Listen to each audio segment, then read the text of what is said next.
And as it says in the foreword to the philosophy, which I took the foreword, you know, I don't know about you, I never read the forewords of books, but I took the foreword to mine very seriously. And what it says in there, it's not designed to tell you how to make money. And it's not designed to tell you how easy investment is or to try to make it easy.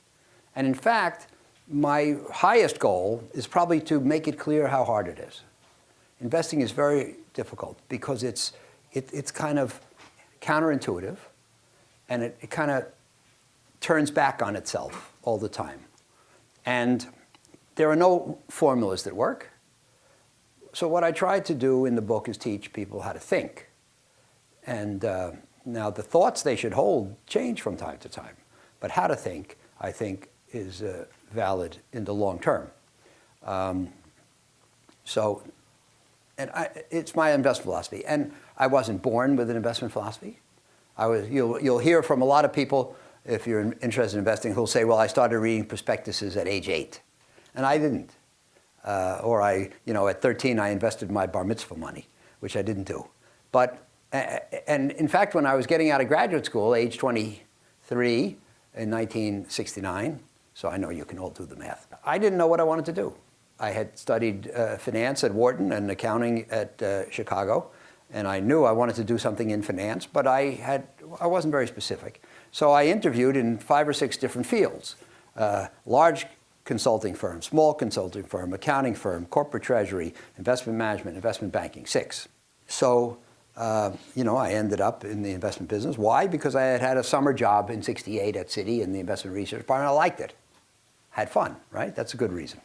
So I went there. And by the way, interestingly, there was nothing magical about working in the investment business at that time. It paid the same as all the rest. All 6 jobs that I was offered had the same pay, between $12,500 and $14,000 a year, not a month. And there were no famous investors at the time. Investing was not a household word. There were no investment TV shows. So I just did it because I liked it. I liked the people, and I thought that the investing was intellectually interesting. So I didn't have a philosophy then when I started. And I had some things I had learned in school, but I think that your philosophy, as opposed to somebody else, if you studied Descartes or Locke or somebody like that, you learn his philosophy. If you might learn a philosophy by studying a religion, but that's not your philosophy. Your philosophy will come from the combination of what you have been taught by your teachers and parents and your experiences, and what your experiences tell you about the things you were taught and how they have to be modified. So I developed my philosophy over, it might seem like I started writing the memos a long time ago, 25 years, but I had been working already over 2 decades at that time. So I think that the integration of real life into philosophy is essential. Now, I prepared a few slides for today, and basically the slides are here to illustrate where the philosophy came from, talk to you about some of the foundations and roots. So I call it Origins and Inspirations, and I hope you'll find it interesting.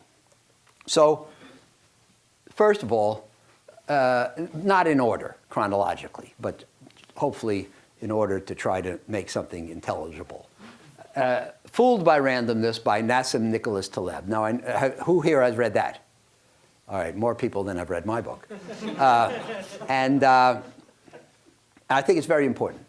I think it's an excellent book with very, very important ideas. Now, don't tell Nassim I said this, but I tell all the people I speak to that it is either the most important badly written book or the worst written, very important book that you'll ever read.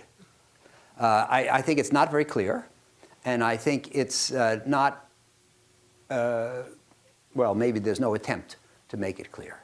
But I think a lot of the ideas are very important and even profound, in my opinion.